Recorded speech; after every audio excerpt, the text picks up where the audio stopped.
कोलकाता की सर्द हवाओं में रात का सन्नाटा गहरा रहा था।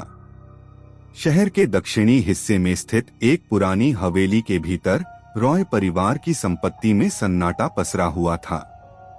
हवेली की तीसरी मंजिल पर स्थित अध्ययन कक्ष में श्री रॉय अपनी आरामदायक कुर्सी पर बैठे हुए थे।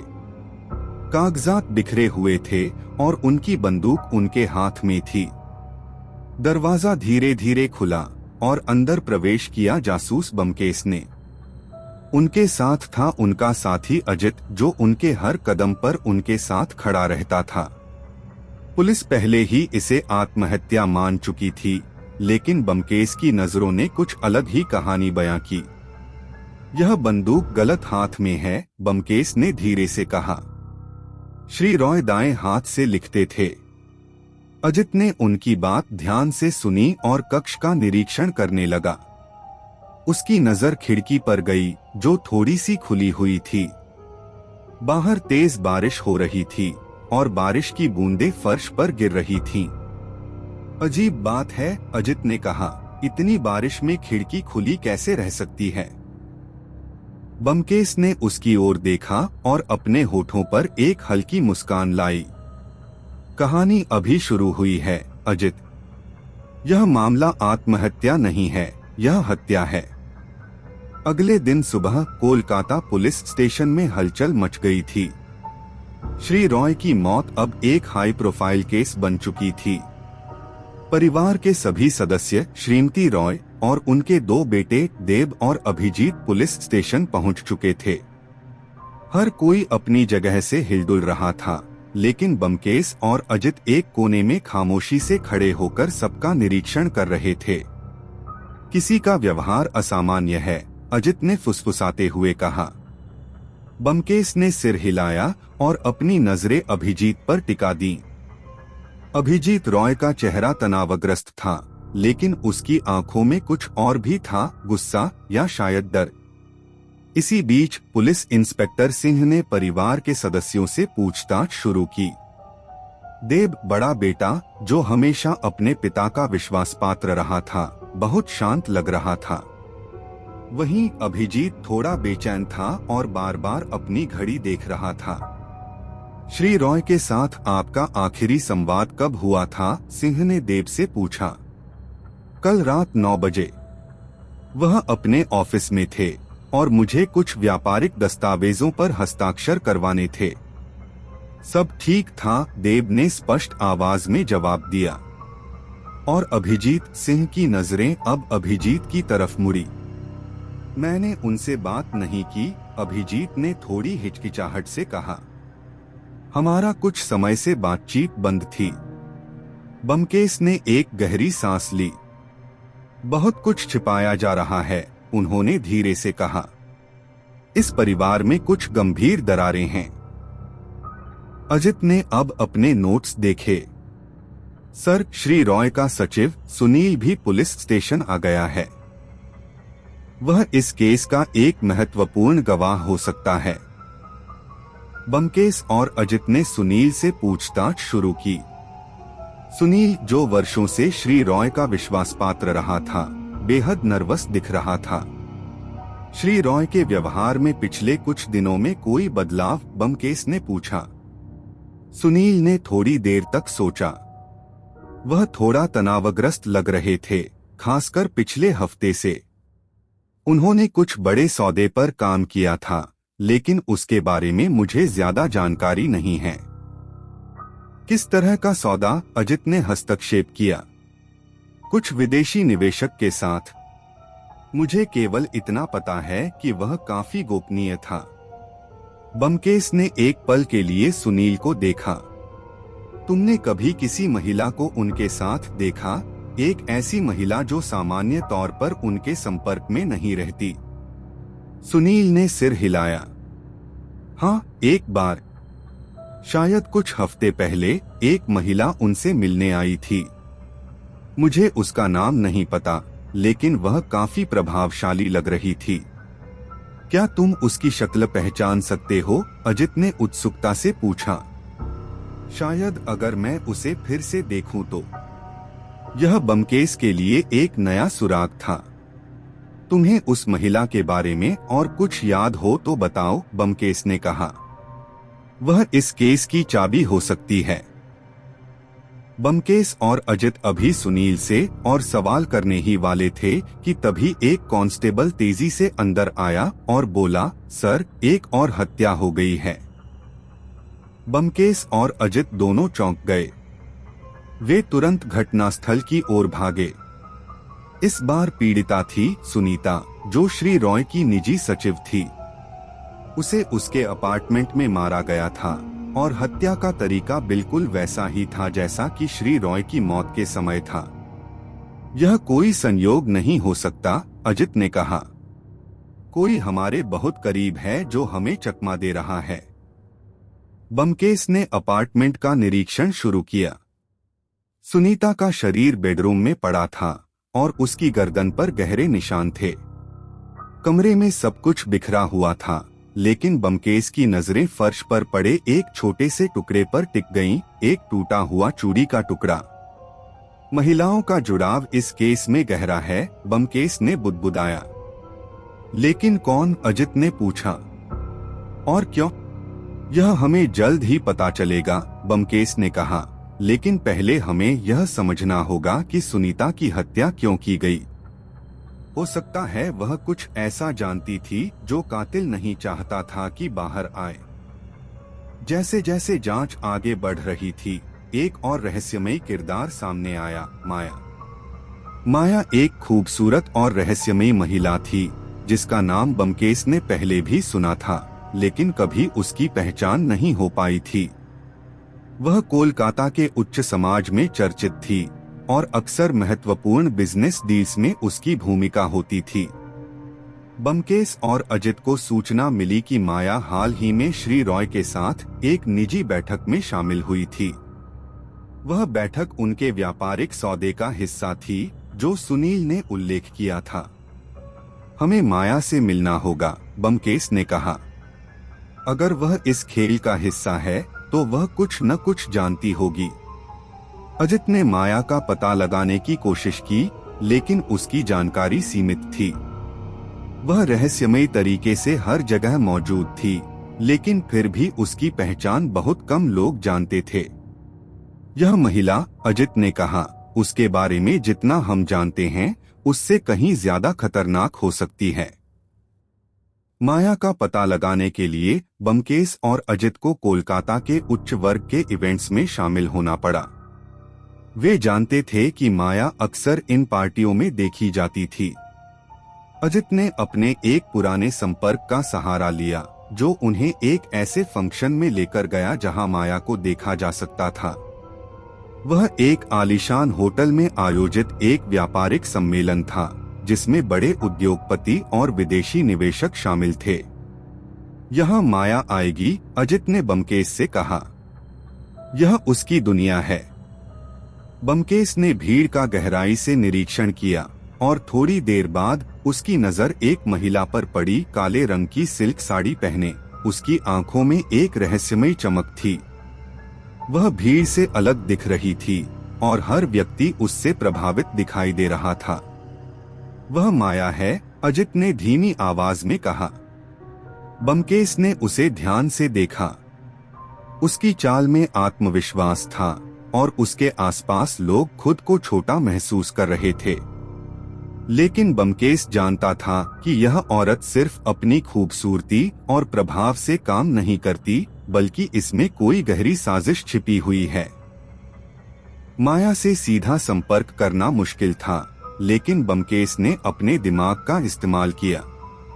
उसने माया को इस फंक्शन में किसी से बात करते हुए देखा। वह आदमी था सुनील, श्री रॉय का पुराना विश्वास पात्र, जो अब अचानक माया के साथ मिलकर काम कर रहा था। यह देखो अजित, ब्योमकेश ने फुसफुसाया। सुनील इस सब में बहुत गहरे तक शामिल है। अब ब्योमकेश को यकीन हो गया था कि माया सिर्फ एक मोहरा नहीं थी, वह इस हत्या की साजिश की मुख्य कड़ी थी। लेकिन उसे यह भी समझना था कि माया को यह सब करने के लिए किसने उकसाया था। माया एक ऐसी महिला नहीं थी जो बिना किसी वजह के इतनी बड़ी साजिश में शामिल होती। उस रात के बाद ब्योमकेश ने माया के साथ एक बैठक तय की। वह उसे भरोसा दिलाना चाहता था कि वह उसका साथ देगा और पुलिस से बचने में मदद करेगा, जबकि असल में वह उससे सच उगलवाना चाहता था। अगले दिन एक छोटे से कैफे में ब्योमकेश और माया की मुलाकात हुई। माया पहले तो सतर्क दिखी, लेकिन ब्योमकेश की चतुराई भरी बातों ने उसे आराम महसूस कराया। उन्होंने बातचीत को धीरे धीरे उस दिशा में ले जाया जहां वह अपने सच्चे मकसद के बारे में खुलकर बोल सके। तुम्हें पता है माया, ब्योमकेश ने कहा, यह सब कुछ बड़ा खेल है। श्री रॉय की हत्या एकदम मास्टरमाइंड की तरह की गई थी, लेकिन एक सवाल यह है कि इस खेल का मास्टर कौन है? माया ने हल्की मुस्कान के साथ उसकी ओर देखा। श्री रॉय के साथ जो हुआ वह सिर्फ शुरुआत थी। तुम कहना क्या चाहती हो? ब्योमकेश ने पूछा। यह सब सिर्फ व्यापार के लिए था। श्री रॉय और उनके बेटे, उनकी जायदाद की लड़ाई में और भी कई लोग थे, लेकिन जिसने सबसे बड़ा दांव खेला वह खुद रॉय परिवार के अंदर से ही था। ब्योमकेश अब समझ चुका था कि माया केवल एक मोहरा नहीं थी, बल्कि वह किसी बड़े खेल का हिस्सा थी। पर असली सवाल यह था कि किसने इस सारे खेल को नियंत्रित किया। जैसे जैसे ब्योमकेश माया से और गहरे सवाल पूछता गया, वह धीरे धीरे सच्चाई के करीब पहुंचने लगा। लेकिन असली झटका तब लगा जब माया ने खुलासा किया कि श्री रॉय का बड़ा बेटा देब इस पूरे षड्यंत्र के पीछे था। देब और माया के बीच एक गुप्त संबंध था जो व्यापारिक लाभ से परे था। देब को अपने पिता के कारोबार पर पूरी तरह कब्जा करना था और माया ने इसमें उसकी मदद की थी। सुनीता, जो इस साजिश के बारे में जान गई थी, को रास्ते से हटाने के लिए देब ने उसे मार डाला। और जब सुनील को भी इसकी भनक लगी तो वह माया के साथ मिलकर खेल खेलने लगा। तो तुम दोनों ने यह खेल खेला, ब्योमकेश ने माया से कहा। तुमने देब को उसकी लालच के जाल में फंसाया और खुद इस खेल की चाबी बन गई। माया ने कंधे उचकाए। यह दुनिया ही ऐसी है ब्योमकेश, हर कोई अपना हिस्सा चाहता है। ब्योमकेश समझ चुका था कि देब इस साजिश का असली मास्टरमाइंड था, लेकिन माया की अपनी महत्वाकांक्षाएं उसे इस खेल का प्रमुख खिलाड़ी बनाती थीं। अब ब्योमकेश के पास पुख्ता सबूत थे, लेकिन उसे देब को रंगे हाथों पकड़ना था। उसने अजित के साथ मिलकर एक योजना बनाई। ब्योमकेश ने देब को उसके अपराधों की सच्चाई बताने के लिए एक जाल बिछाया। देब को लगा कि वह सुरक्षित है, लेकिन जब उसने देखा कि माया ने उसका विश्वासघात किया है तो वह बेकाबू हो गया। उसने माया को अपने साथ भागने के लिए कहा, लेकिन माया ने उसका साथ छोड़ दिया। आखिरी मुठभेड़ कोलकाता के पुराने गोदामों में हुई। देब ने ब्योमकेश पर हमला किया, लेकिन अजित ने समय रहते उसे रोक लिया। एक भयंकर संघर्ष के बाद देब को गिरफ्तार कर लिया गया।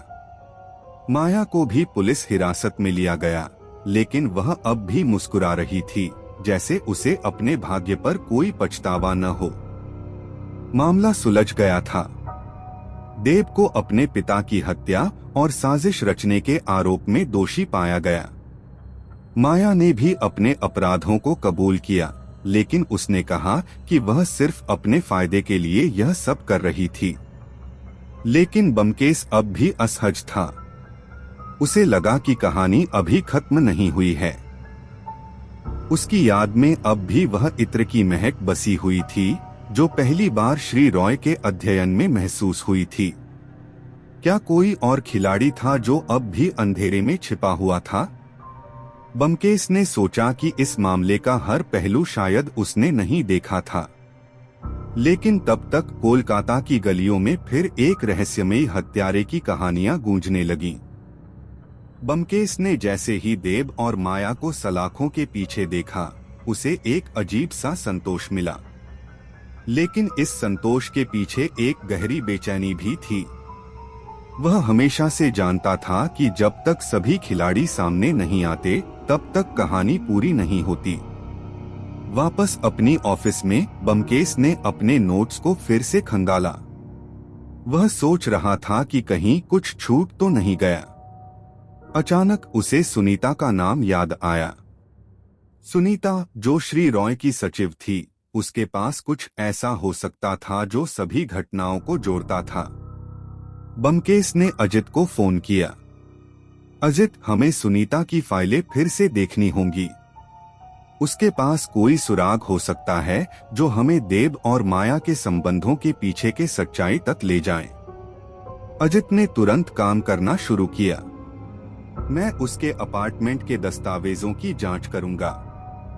हो सकता है कि वहां कुछ छिपा हो। अजित ने सुनीता के अपार्टमेंट की तलाशी ली।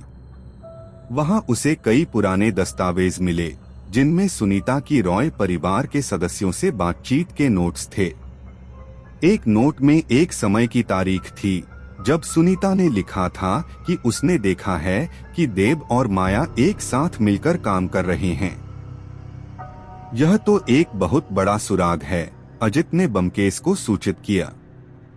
सुनीता ने देव के साथ माया की बैठकें नोट की थीं। बमकेश ने तुरंत सुनीता की मां से संपर्क किया, जो उस समय अपार्टमेंट में थी। क्या आपके पास सुनीता का कोई पुराना सामान है? कोई डायरियां या फिर कोई ऐसी चीज जिससे हमें मदद मिल सके? सुनीता की मां ने कुछ देर सोचा और कहा, उसकी कुछ पुरानी डायरियां हैं, लेकिन मुझे नहीं पता कि उनमें क्या होगा। बमकेश और अजित सुनीता की मां के घर गए। डायरियों की जांच करते हुए उन्हें सुनीता के कई नोट्स मिले। एक नोट पर सुनीता ने लिखा था, माया को किसी खतरनाक चीज के बारे में पता चल गया है, उसे छिपाना होगा। क्या वह किसी चीज की जानकार थी जो उसे मारने का कारण बनी? बमकेश ने कहा, हमें इसकी जड़ तक जाना होगा। जैसे ही बमकेश और अजित सुनीता की डायरियों में छिपे रहस्यों को उजागर कर रहे थे, वे एक और गहरी सच्चाई पर पहुंचे। सुनीता ने एक संदिग्ध फोन नंबर का भी जिक्र किया था जो बार बार उसे कॉल कर रहा था। हमें इस नंबर का पता लगाना होगा, बमकेश ने कहा। यह हमें उस व्यक्ति तक पहुंचा सकता है जो पीछे छिपा हुआ है। अजित ने तुरंत फोन नंबर को ट्रेस किया। वह एक पुराने परिचित का निकला, एक प्रभावशाली व्यवसायी जो लंबे समय से कोलकाता के अंडरवर्ल्ड में काम कर रहा था। उसका नाम था विक्रम चक्रवर्ती। विक्रम, बमकेश ने आश्चर्य जताया। यह व्यक्ति तो बहुत खतरनाक है। वह हत्या और भ्रष्टाचार में लिप्त है। हमें उसे सावधानी से संभालना होगा। बमकेश ने एक योजना बनाई। वे विक्रम से सीधे बातचीत करने का निर्णय लेते हैं, यह जानकर कि वह सच का सामना करने के लिए तैयार नहीं होगा। बमकेश और अजित ने विक्रम से मिलने का समय तय किया। मुलाकात एक पुराने गोदाम में हुई जो हमेशा से संदिग्ध गतिविधियों का केंद्र रहा है। विक्रम उस स्थान पर बैठा था जहां सभी अंधेरे काम होते थे। बमकेश, तुम हमेशा मेरी राह में क्यों आते हो? विक्रम ने हंसते हुए कहा। तुम्हें पता है कि ये चीजें तुम्हारे लिए अच्छी नहीं होंगी। बमकेश ने बिना किसी हिचकिचाहट के जवाब दिया, हम जानते हैं कि तुम सुनीता के साथ जुड़े हुए थे। तुम्हारा क्या संबंध था उससे? विक्रम ने मुस्कुराते हुए कहा, सुनीता? वह तो एक साधारण लड़की थी। उसका मुझसे क्या संबंध? मुझे उसके बारे में कुछ नहीं पता। बमकेश ने विक्रम की आंखों में देखा। सच यह है कि सुनीता तुम्हें जानती थी। तुमने उसे चुप कराने के लिए उसकी हत्या की। यह सब तुम्हारे खेल का हिस्सा है। विक्रम अब गुस्से में आ गया। तुम मुझसे सीधे बात कर रहे हो? तुम्हें समझना चाहिए कि तुम मेरे खेल में बहुत छोटे हो। जब बमकेश और विक्रम के बीच तकरार बढ़ी, तभी विक्रम ने एक असामान्य कदम उठाया। उसने अपनी जेब से एक पिस्टल निकाली और बमकेश पर तान दी। तुम्हारी पूरी दुनिया अब खत्म हो जाएगी, विक्रम ने कहा। लेकिन ब्योमकेश ने तेजी से अपनी चाल चली।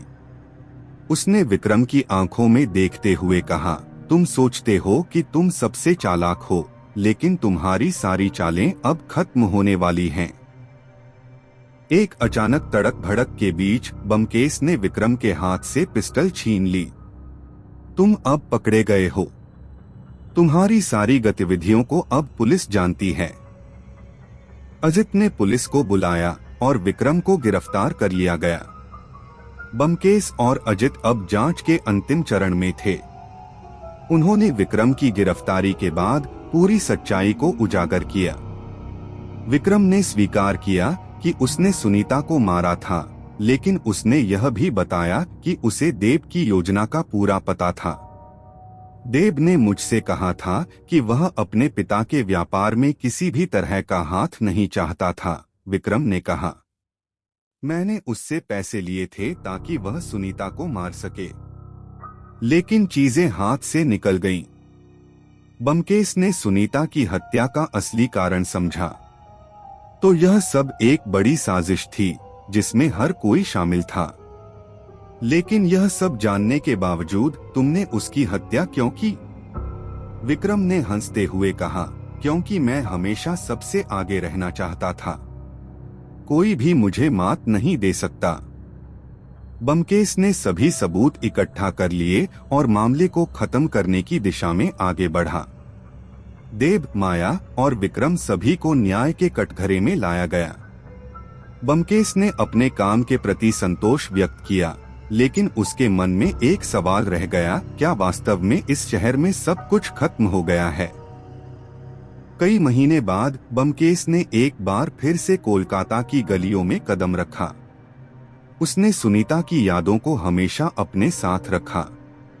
एक नई हत्या की खबर आई थी और यह उसे एक बार फिर से बुला रही थी।